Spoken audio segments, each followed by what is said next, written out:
Le Maroni, au petit matin. Fleuve frontière entre la Guyane à gauche et le Suriname à droite. Véritable autoroute qui permet des déplacements rapides en pirogue et de rejoindre des criques, rivières plus ou moins praticables, voies d'accès aux zones les plus reculées de la forêt équatoriale. Début de mission pour les soldats colmariens, en approche, prêts à traquer les orpailleurs illégaux. Là, on est dans une optique d'essayer de les surprendre par la vitesse de notre action. Donc chercher à se mettre en place au plus près pour ensuite partir en léger et marcher le plus vite possible vers le site. Marcher le plus vite possible dans un océan de verdure. L'étouffante forêt guyanaise.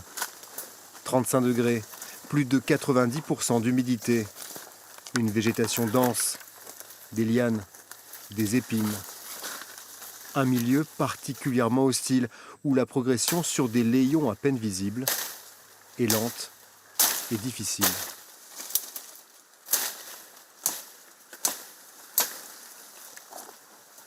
C'est très facile de tourner en rond. On ne voit pas le ciel. Je ne sais pas si vous avez. La canopée, c'est tellement dense qu'on ne voit pas le ciel. Au début, quand on arrive, bon, on ne voit rien. Et au bout d'un moment, on arrive à voir à peu près, même les lions animaux où on passe en fait. Tu te fais ton azimut. 1150.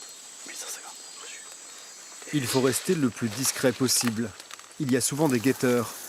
Le chien est aux avant-postes pour les débusquer. Des indices laissent penser que des orpailleurs travaillent dans cette zone. Après plusieurs heures de marche, un chantier est découvert, déserté. Dans leur fuite, les clandestins ont laissé un peu de matériel. Ils ont peut-être dissimulé les outils les plus volumineux en les jetant dans l'eau, au fond de ces trous béants. Des cratères creusés à coups de lance à haute pression. Les arbres qui n'ont pas été abattus sont tombés, déracinés. C'est le spectacle qu'offre un chantier d'orpaillage clandestin.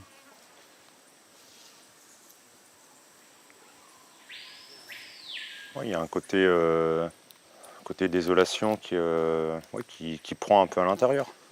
On est censé être sur une forêt équatoriale, donc quelque chose de luxuriant. Là, on se retrouve sur un paysage lunaire. Intérieurement, ça ne laisse pas insensible. Quelque part, ça peut contribuer à donner un sens à la mission. Des paysages ravagés, des rivières souillées par le mercure que les orpailleurs utilisent pour agglomérer les paillettes d'or et en faire des pépites. Sur un hectare de forêt guyanaise, on trouve autant d'espèces végétales différentes que dans toute l'Europe occidentale. Une biodiversité précieuse, menacée par la déforestation et la pollution qui se répand au fil de l'eau comme une maladie. On a, à travers l'activité d'orpaillage illégal, une destruction des cours d'eau avec tous les sédiments qui vont être relargués dans les rivières. Donc des rivières normalement claires deviennent en fait des rivières très, très turbides. Et ça aussi, ça asphyxie les poissons et c'est un problème environnemental. Il faut beaucoup de temps pour que la nature reprenne ses droits. Ce chantier a été démantelé il y a plusieurs années. L'épaisse forêt a laissé la place à une immense clairière minérale. L'herbe commence à peine à y repousser. La faune et la flore ne sont pas les seuls à être touchés. L'impact sur les populations de l'intérieur du territoire est majeur. À Cayenne, nous rencontrons de jeunes Amérindiens. Oui, c'est un problème, monsieur. Vous ne voyez pas que la rivière est sale, des poissons, des mercures, et des gens peuvent tomber malades à cause de ça. Avant, on pouvait se baigner, comme on voulait. Nos parents ne disaient pas vraiment, il ne faut pas y aller. Il n'y avait pas ça. Après, maintenant, ça a changé. Et vous avez déjà vu des gens passer, les orpailleurs passer avec leur matériel et tout? Il y en a beaucoup. Hein? Leur quotidien, déjà, rien que sur l'alimentation, ça joue beaucoup. Ils se nourrissent essentiellement de tout ce qui est pêche et de chasse. Sauf que pour la pêche, c'est plus la même chose qu'avant, comme ils l'ont dit. Pour le poisson, ils ne peuvent pas vraiment s'en nourrir, c'est bourré de mercure maintenant. À cela s'ajoute un climat d'insécurité, des nuisances en tout genre. Selon certaines estimations, l'or guyanais attire dans le département environ 10 000 personnes. Des Brésiliens pour l'immense majorité, des Surinamais aussi. On appelle ces orpailleurs clandestins les garimpeiros.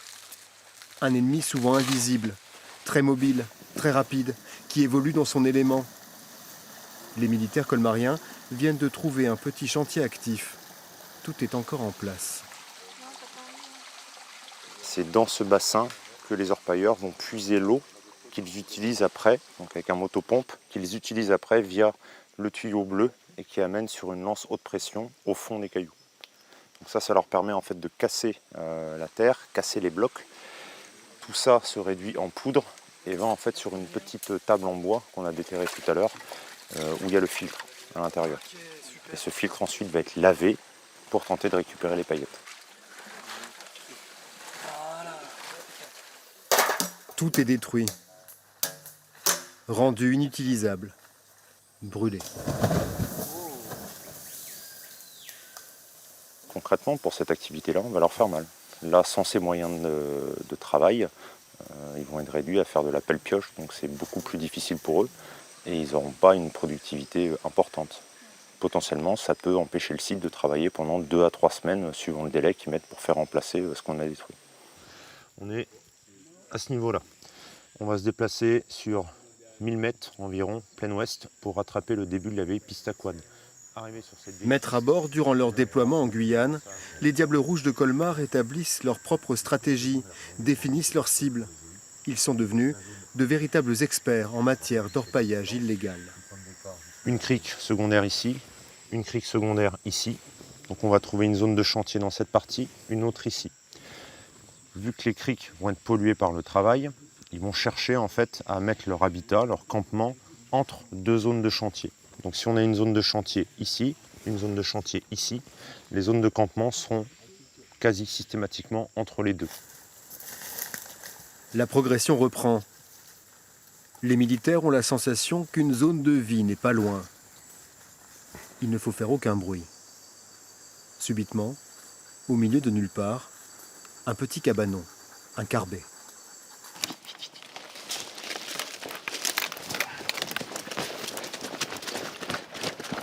Bouge pas, bouge pas. Les hommes ont fui. Vas-y, you.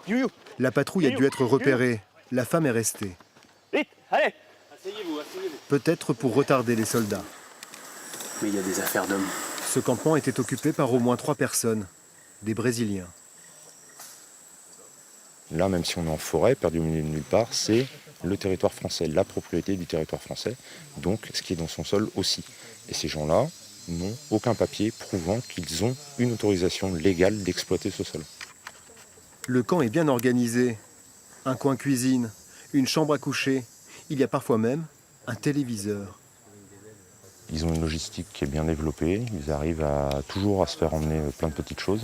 Donc le but pour nous, c'est de trouver les zones où ça travaille, illégalement bien sûr, ensuite de forcer les gens à quitter la zone et après de maintenir notre présence régulièrement. La dernière fois que cette zone a vu une patrouille, c'était il y a à peu près 1 mois. On y est passé, il n'y avait rien. Voilà. Donc en 1 mois, on voit qu'ils sont très bien installés. On a la balance pour l'or, et après on a la balance tirette. de précision. Voilà. Dans le groupe, 2 gendarmes. Ils représentent l'autorité judiciaire. Des preuves sont saisies. Leur pailleuse peut conserver 24 heures de vivres et de vêtements. Son identité est relevée. On lui signifie son obligation de quitter le territoire français. Trop loin de Cayenne pour l'arrêter, on la laisse partir. Le reste des affaires est détruit. Le bilan de cette mission de 36 heures est bon. Les soldats colmariens ont permis la destruction de 5 carbets, 120 mètres carrés de bâches, des dizaines de litres de carburant, de l'outillage, du matériel d'orpaillage. Les plus belles prises, 2 motopompes. Celle-ci a été dissimulée au pied d'un arbre à une centaine de mètres d'un chantier. Mais les militaires ont réussi à la trouver. C'est bon. C'est bon pour moi. Là, on peut être sur l'ordre du 150 à 200 kg en fonction du modèle, parfois un peu moins, tout dépend de la taille en fait, du motopompe. Généralement, ils chargent ça sur les quads et ensuite ils l'apportent directement sur le site de travail. Donc c'est pour ça que c'est assez contraignant au final pour eux de le perdre, parce qu'ils vont devoir relancer toute une logistique derrière pour ramener ça sur le site.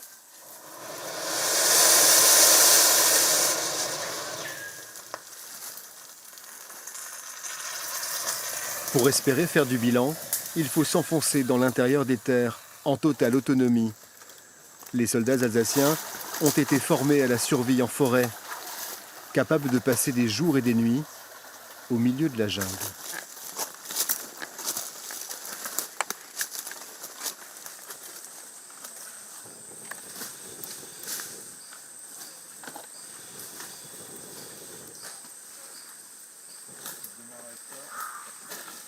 Alors en premier lieu, on a commencé à débroussailler le terrain pour trouver de la place, histoire de trouver des arbres qui correspondent à ce qu'on attend, c'est-à-dire installer justement le hamac.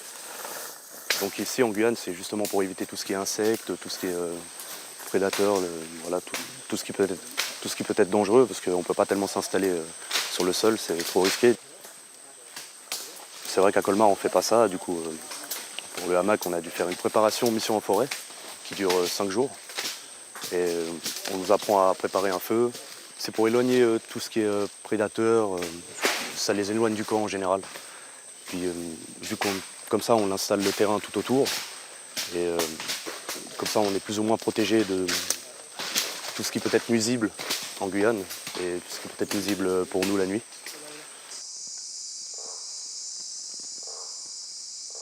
Pour ce soir... Alors, on a des pâtes au thon et petits légumes à la provençale. C'est rustique, mais après, nous, on aime ça. Ça fait partie de l'aventure de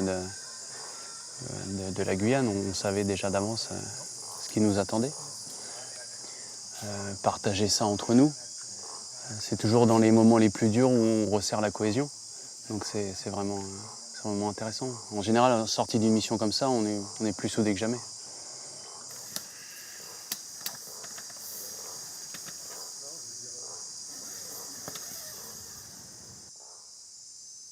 Pour beaucoup de ces soldats, c'est la première fois en Guyane, parfois même le premier déploiement hors de la métropole. 4 mois à 8000 km de Colmar et de leur famille. 4 mois dans ce que certains appellent l'enfer vert.